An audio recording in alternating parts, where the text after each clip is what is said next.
fuck, fuck, fuck, fuck. Leo, breathe, you little shit! Breathe for me! The words ripped from Eva Reyes's throat, a raw prayer tearing through the suffocating quiet of the Sterling estate. The laundry basket she'd been carrying crashed to the floor, clean linen scattering like fallen doves across the cold Italian marble. She scrambled into the boy's room, her heart a war drum against her ribs. Leo Sterling, a boy of only 8, all sharp angles and oversized eyes, lay twisted beside his bed. His chest, a birdcage of fragile bones, gave a shuddering, pathetic tremor. His lips were a pale, terrifying shade of blue, one small hand clawing weakly at the front of his pajamas. Eva fell to her knees beside him, her fingers searching for a pulse at his neck. It was there, a ghost of a beat, thready and fading fast. Leo, honey, look at me. Open your eyes. Stay with me, baby. Just hold on. Her voice cracked, a desperate plea swallowed by the silence. All he gave back was a soft, wet wheeze, a sound like a drowning kitten. She scooped him into her arms. He was impossibly light, as if his soul was already trying to float away. Her mind screamed 1,000 things at once. No time, no phone, no one cares. Do something. Now.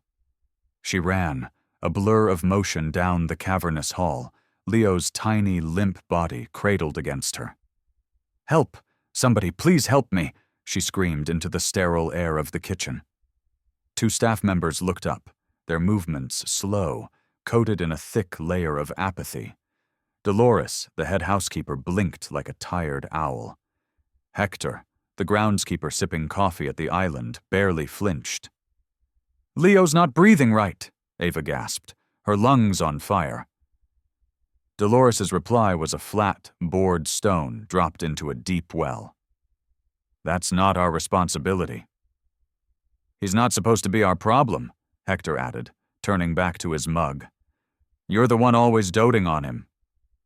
He could die, Eva shrieked, the words tearing from a place of primal terror she hadn't touched in years.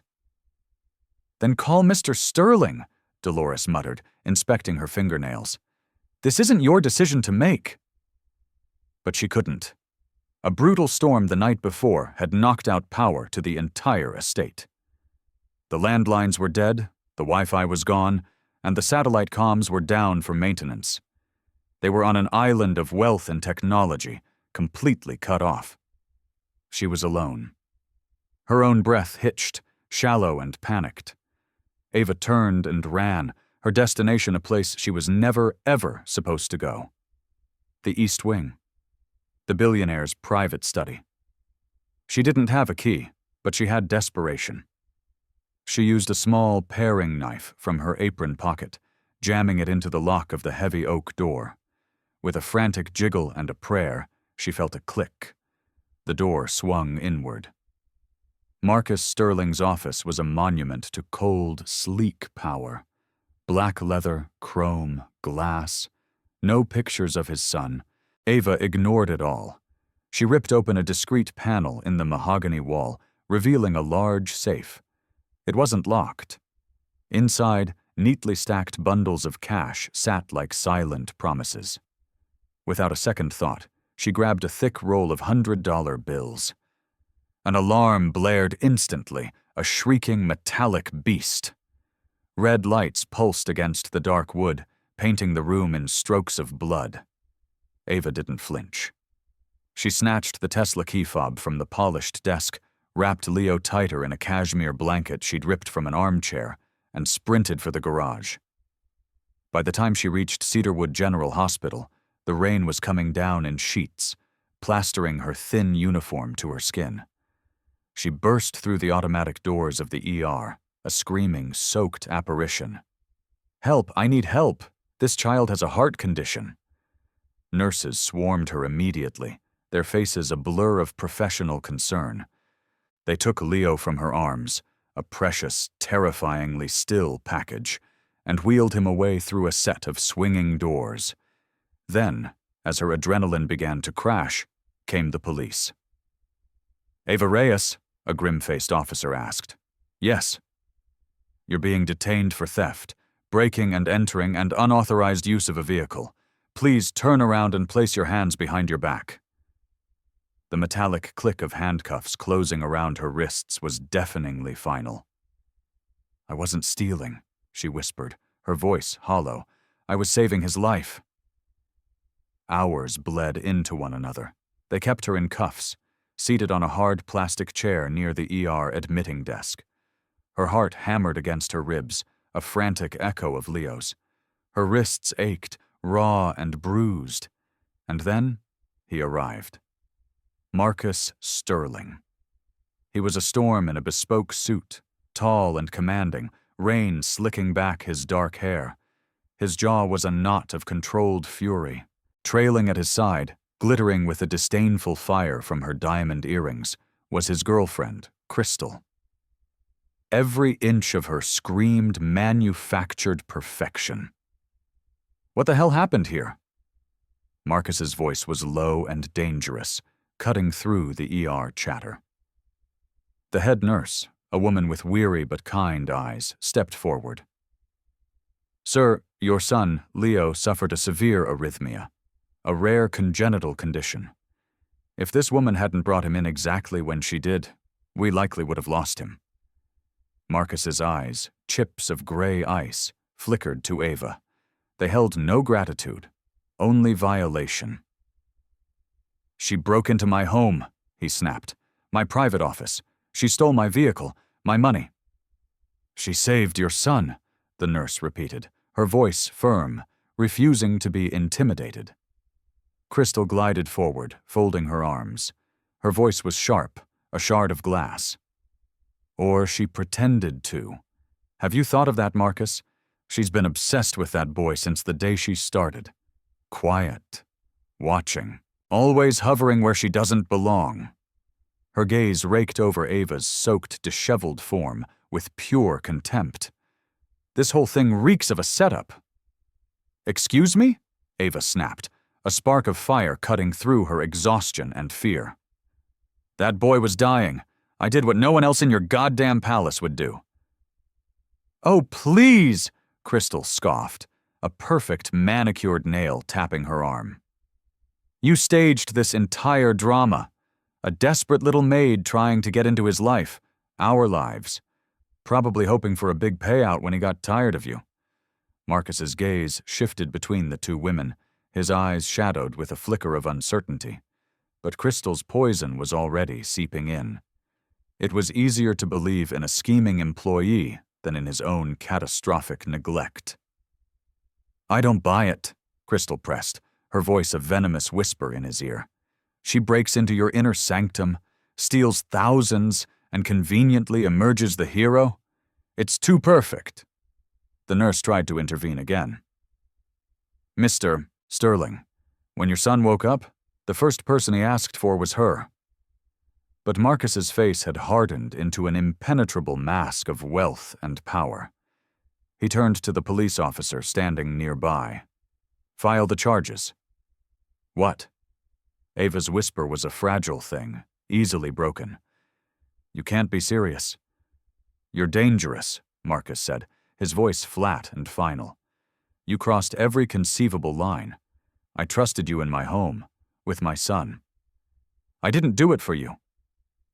Ava's voice finally broke free, rising into a cry of pure, agonizing truth. I did it because he was alone, because your staff didn't give a damn, and your plastic girlfriend sure as hell didn't notice he was suffocating in his own bedroom. Crystal's expression turned murderous. Watch your mouth, you little... Take her in. The words from Marcus were quiet, but they carried the weight of a death sentence. Ava stood there, trembling, soaked to the bone, handcuffed, her heart shattering into a million pieces. He could have died. He could have died. And you're throwing me away like a piece of garbage. He didn't say another word.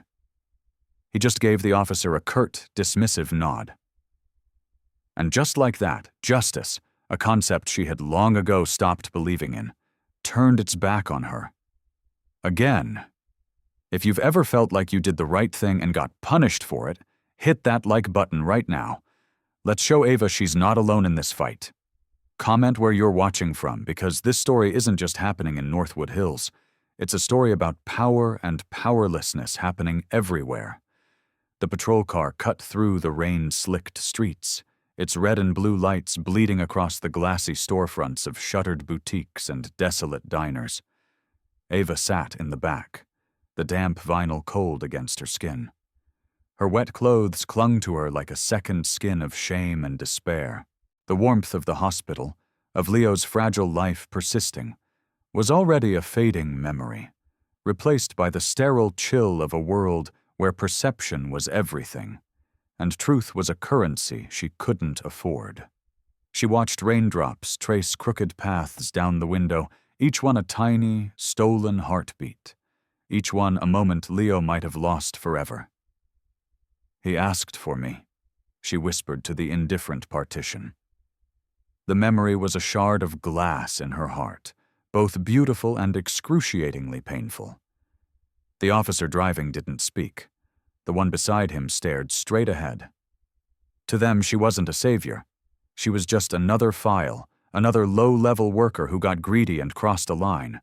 Grand theft auto, breaking and entering, child endangerment. The charges echoed in her mind, a symphony of the absurd.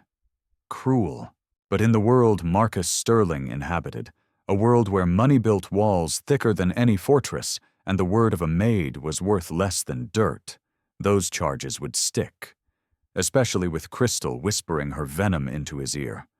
Her throat tightened until she could barely breathe. The boy had lived. That was supposed to be the only thing that mattered. But it wasn't.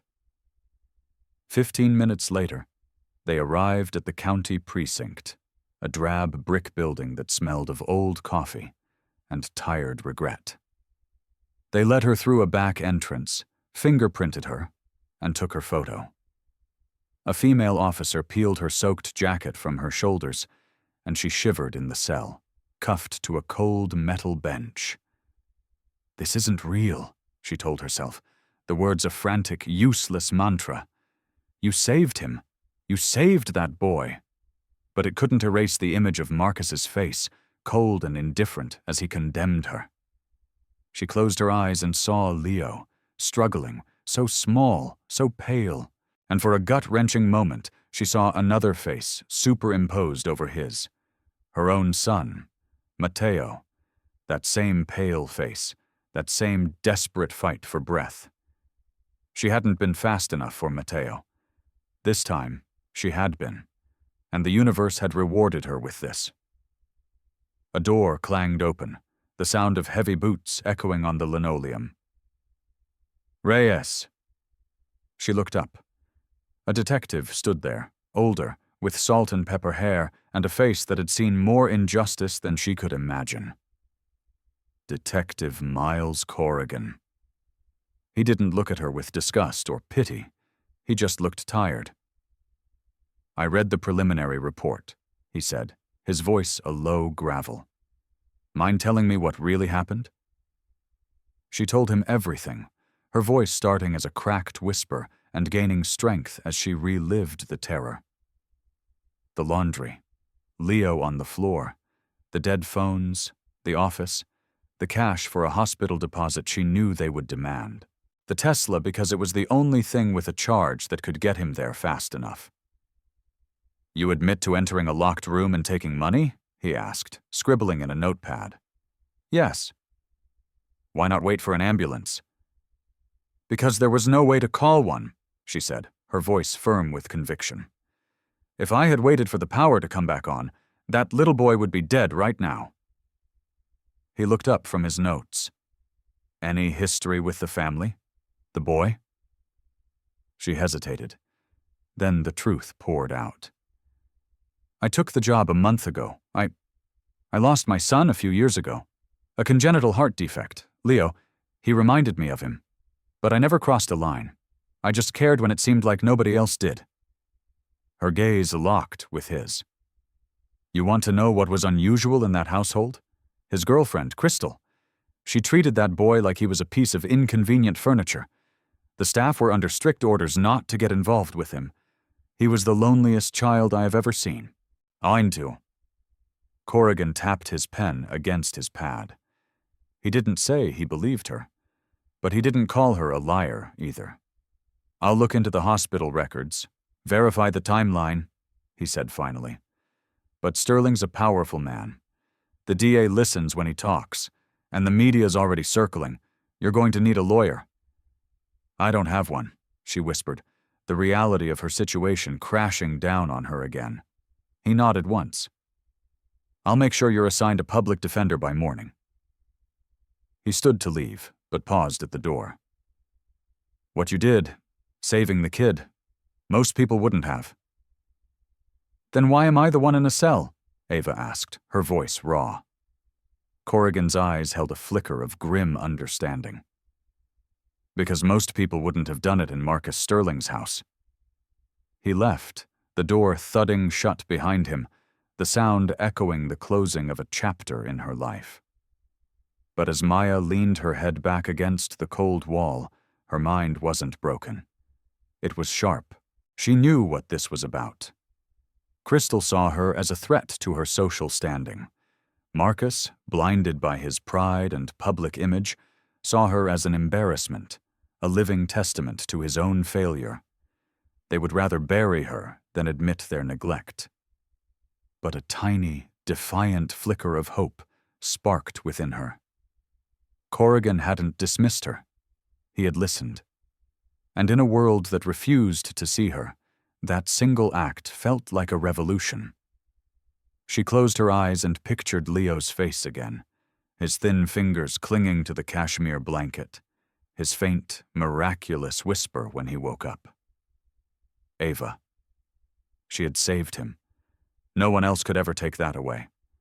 Not the police, not the courts, and not the man who was trying to ruin her. They would try to bury her under charges and headlines tomorrow. But Ava Reyes had already buried a son. There was nothing left they could take from her soul. And that made her an enemy they should have never created. Morning light sliced through the blinds of the precinct's interview room, illuminating dust motes dancing in the stale air. Ava sat at a cold metal table, her wrists a mosaic of angry red marks from the cuffs. Sleep had been a stranger, her mind a haunted landscape of Leo's pale face and Marcus Sterling's cold condemnation. The door opened, and Detective Corrigan walked in, a styrofoam cup of coffee in each hand. He slid one across the table to her. "Hospital confirmed your story," he said, his voice flat but not unkind. Boy was in acute cardiac distress, rare congenital arrhythmia. Doctor says getting him there when you did is the only reason he's breathing today. Ava clutched the cup, the warmth a small comfort, but her throat was too tight to drink. "So, they're letting me go?" Corrigan leaned back, the chair groaning in protest. "Not yet." Her stomach plummeted. Marcus Sterling's filed formal charges: grand theft, unlawful entry, and, get this, child endangerment. Endangerment? The word was a bitter poison on her tongue. "I saved him." "I believe you," Corrigan said, his tired eyes meeting hers. "But this isn't about what's true anymore. It's about what Sterling's army of lawyers can make a jury believe. And right now, their story is that you're an unstable employee who stole from your boss and took a sick child on a high-speed joyride." "I wasn't joyriding," she snapped. "I know. But Crystal has already given a statement to the press. She's spinning a tale about a twisted obsession. Claims you manufactured the entire emergency to play the hero." "No." A harsh, bitter laugh escaped Ava's lips. "She's the one who ignored him every single day. He was invisible to her." "She's also the woman standing next to a man with a $10 billion empire," Corrigan countered grimly. "And you're the maid with a record of breaking into his office. Perception is a bitch." "So what now?" "You're being arraigned this afternoon. A judge will set bail." "Do I get that lawyer?" Just then, The door creaked open again. A woman in her 50s, sharp and focused in a practical navy suit, stepped inside. Her dark hair was streaked with silver and pulled back in a no-nonsense bun. "Ms. Reyes, I'm Sarah Chen. I'll be your public defender." Ava stood, her legs feeling unsteady. "Thank you for coming. I read your file, and I've already subpoenaed the ER security footage," Sarah said, her voice a current of quiet intensity. "You did the right thing, Ava, but right doesn't always win. It just gives us something to fight with." She turned to Corrigan. "What's the DA pushing for?" "The works. Felony theft, unlawful entry, endangerment. They want to make an example of her." Sarah scoffed, a flicker of indignation in her eyes. "It's a classic PR move. Paint the help as the villain to distract from the family's criminal negligence." She turned back to Ava. "Here's the plan. We go before Judge Thompson. I'll argue for your release on your own recognizance. When you speak, keep it short. Respectful. Yes, Your Honor. No, Your Honor. No impassioned speeches, no tears. We show them strength and composure, not hysterics. Got it?" Ava nodded, her voice barely a whisper. "I understand." 3 hours later, she stood in a courtroom that felt suffocatingly small, though it was packed with reporters scribbling furiously into notepads. At the prosecution's table sat a slick, young assistant DA, flanked by 2 stone-faced men in $1,000 suits, Sterling's private counsel there to watch. Marcus and Crystal were conspicuously absent, but their power filled the room like a toxic gas. "Your Honor," Sarah's voice was clear and steady. "My client is not a flight risk. She has no criminal record. She acted under duress in a life-or-death situation to save the life of a child." The ADA rose, his voice smooth and cutting. "Ms. Reyes unlawfully entered a private residence, stole more than $20,000 in cash, and fled with a minor she was not authorized to transport. Her reckless actions, regardless of outcome, placed the boy in further danger. The hospital's chief of cardiology has credited my client's actions with saving that boy's life," Sarah countered, her voice like steel. "The so-called theft was a desperate measure to ensure he received immediate medical care in a facility that often demands payment up front." The judge leaned back, his face an unreadable mask. Finally, he spoke. "Bail is set at $25,000. Ava's shoulders slumped. She didn't have $25 to her name, let alone $25,000. As she was led back to the holding cell, she felt the last flicker of hope extinguish. Hours later, another visitor arrived. She was an older black woman in her 60s, her face kind but etched with the lines of a long life. It was Grace Washington, the retired nurse who had trained Ava during her first week at the Sterling estate. Grace didn't speak at first. She just walked over to the bars of the cell and reached through, taking Ava's cold hand in hers. "I saw it on the news," she whispered, her voice a balm of warmth. "I knew in my bones it wasn't true. They're liars, every one of them." "They're making it sound like I planned it," Ava choked out, the tears she'd held back finally falling. "Like I used that poor child just to steal from them." Grace's grip tightened. "Listen to me, child. For people like us, when we stand up and reveal the shame of the powerful, they will always try to bury us rather than face their own reflection. That's the oldest story there is." "I don't know how I'm going to survive this, Grace." "You already have," Grace said, her voice fierce. "You made it out of that house with a living child in your arms. You told the truth to that detective. You stood tall in that courtroom. All you have to do now is keep standing." Grace pulled something small from her purse and slid it through the bars. It was a worn, laminated photo of a young boy with Ava's eyes, his smile radiant. "Mateo." "My son?" Ava whispered, her vision blurring. "I know," Grace said softly. "That's why you saved Leo, because you couldn't save him." Ava nodded, her voice breaking on a sob. Grace tucked the photo into the pocket of Ava's jumpsuit. "Now you hold on to that," she commanded gently, "and you make sure they never forget why you did what you did."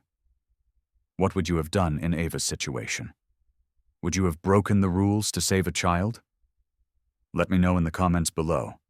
And if you haven't yet, make sure you're subscribed, because this fight is just getting started. In that small, sterile holding cell, the world outside was still a terrifying place of power and lies. But for the first time since that frantic run to the hospital, Ava didn't feel entirely alone. And that, for now, was enough. The courtroom wasn't justice. The mansion wasn't a home. But Grace's hand in hers, and Mateo's picture against her heart, that was real. That was a truth they could never take from her. And that was what she would fight with. The battle had just begun. Ava sat hunched on the hard cot in the women's holding unit, staring at the sliver of gray morning light piercing through the narrow, barred window. Her body was a road map of aches, but her mind was a hornet's nest of activity.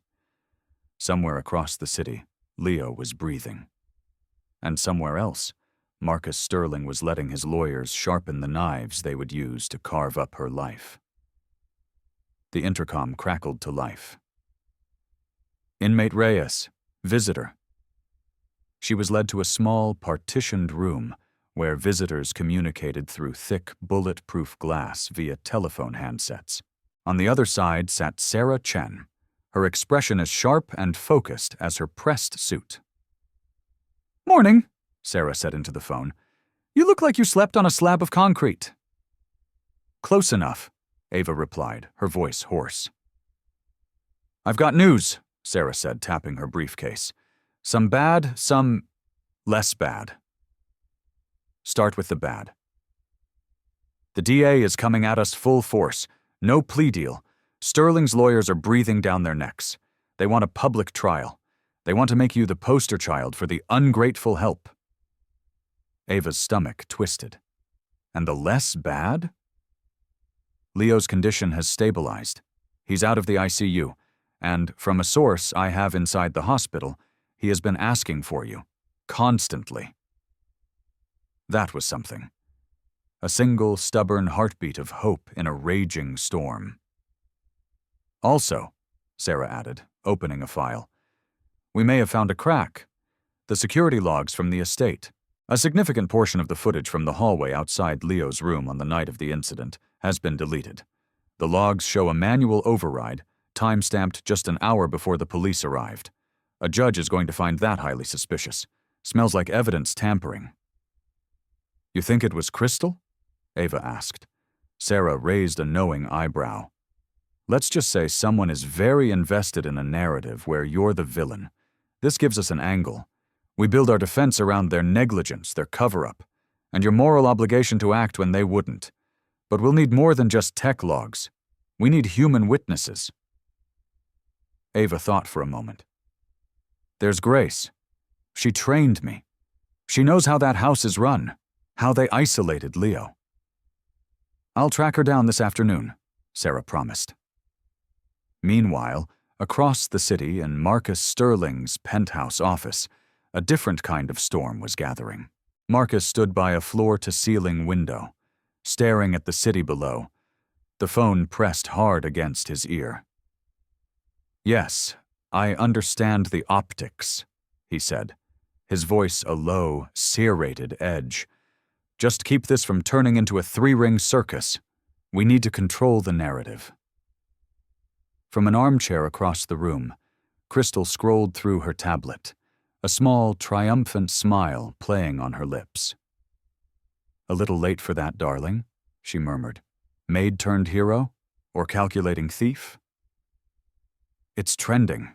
Social media is having a field day." Marcus turned, his face a mask of frustration. "This was supposed to be simple. She broke the law." "And you were a concerned father protecting your child," Crystal added smoothly, standing to run a hand down his arm. "People will forget the details. They'll just remember you acted decisively."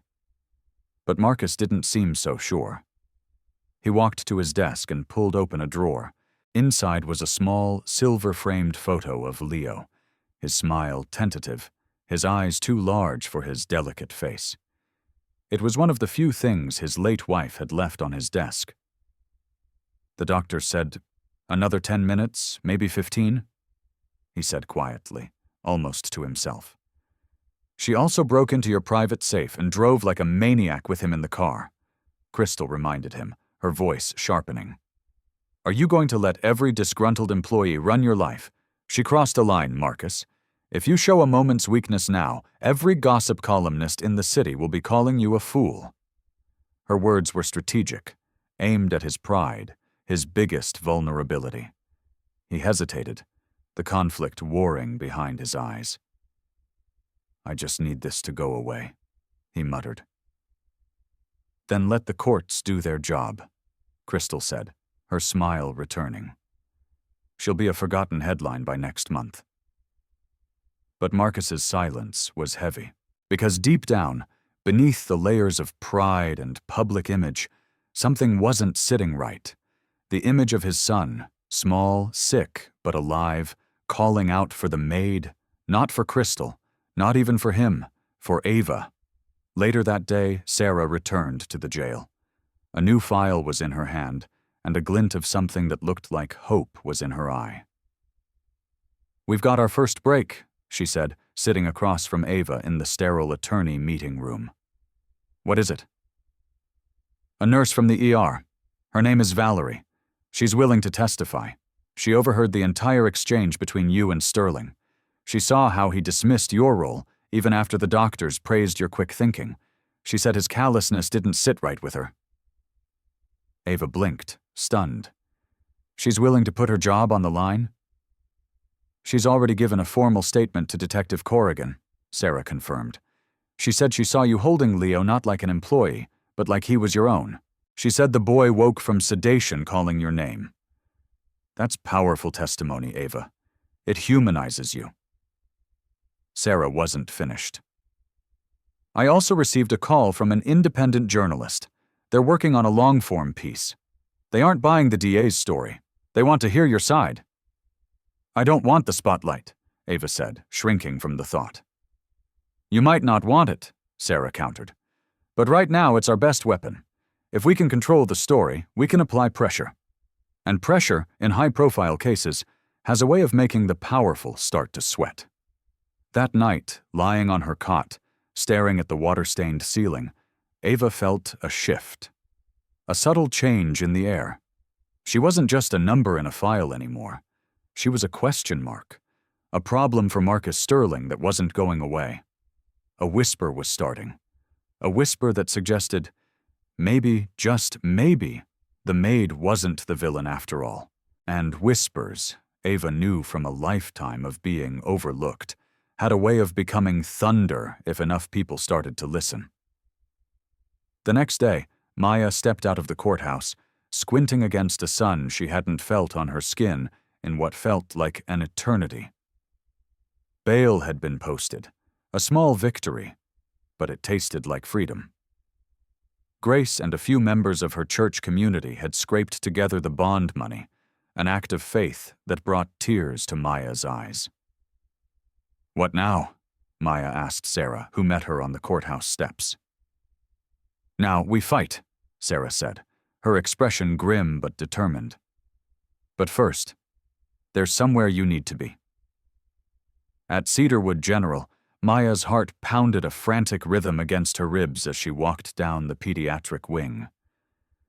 A nurse with kind eyes, Valerie, led her to a private room. And there, sitting up in bed, a little pale but with a bright spark in his eyes, was Leo. "Ava," he whispered, his voice small but clear. She rushed to his bedside, her hands instinctively going to brush the hair from his forehead. "Hey, sweetheart," she choked out. "How are you feeling?" "Better," he said, his small hand finding hers and gripping it tightly. "My heart doesn't feel so wobbly anymore. I told Daddy you saved me, that you were my hero." Tears streamed down Maya's face. Did he listen, she asked softly. Leo's face fell for a second. I think he's confused, he said with the simple honesty of a child. Crystal told him you were a bad lady. Just then, Marcus Sterling walked into the room. He stopped short when he saw Maya, his face a mixture of surprise and something else, something she couldn't quite read. He looked from her tear-streaked face to his son's small hand holding hers, and for the first time, a crack appeared in his icy armor. Detective Corrigan followed him in. He glanced at Maya and gave a barely perceptible nod. Mr. Sterling, he said, his voice neutral, the forensic tech team found evidence that the security footage from your home was deliberately wiped from a terminal logged in under Ms. Crystal's credentials. Crystal, who had been right behind them, froze in the doorway. That's absurd! Corrigan continued, his eyes locked on her. We also have a sworn statement from a nurse who witnessed you tell Mr. Sterling that Ms. Reyes had likely staged the whole thing. Marcus turned slowly to face Crystal, his face pale with a dawning horror.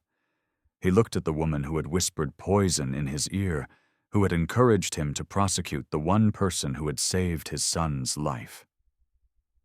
Then he looked at Leo, whose eyes were wide with fear, clinging to Maya's hand as if she were a lifeline. You, he said to Crystal, his voice dangerously quiet. You told me to destroy her, while my son was asking for her. Marcus, I was just trying to protect you. Our family, Crystal stammered, her composure finally shattering. Get out, he said, the words flat and cold as a tombstone. Get out of this room. Get out of my house. We're done. He turned to the detective. Detective Corrigan, I'm dropping all the charges. Maya watched, her breath caught in her throat as a world of power and lies crumbled in a matter of seconds. But this wasn't about victory. As she looked down at Leo, who was now smiling up at her with pure, unadulterated relief, she knew this was about something much more profound. Marcus finally looked at Maya, his eyes stripped bare of their arrogance, revealing a raw, painful vulnerability. I was wrong, he said, the words costing him more than any business deal ever had. I'm so sorry. You saved his life. You saved my son when I wasn't even there to see he was in danger. Maya exhaled a breath she didn't realize she'd been holding for days. She couldn't find the words to respond. She just nodded, her grip on Leo's hand tightening. Later, after the whirlwind of legal paperwork and formal exonerations, Maya sat with Leo in the hospital's sun-drenched atrium. The world outside the glass was a blur of traffic and life moving on. Will you come back? Leo asked, his voice small. To the house? Maya thought of the cold marble, the silent hallways, the staff who had turned their backs. But then she looked at Leo's hopeful face. I don't know about the house, sweetheart, but I will never be far from you. I promise. Marcus approached them, holding 2 cups of hot chocolate. He handed one to Leo and then, hesitantly, offered one to her. I've been thinking, he said, not meeting her eyes. My company has a charitable foundation. It's mostly been for show, tax write-offs. I want to change that.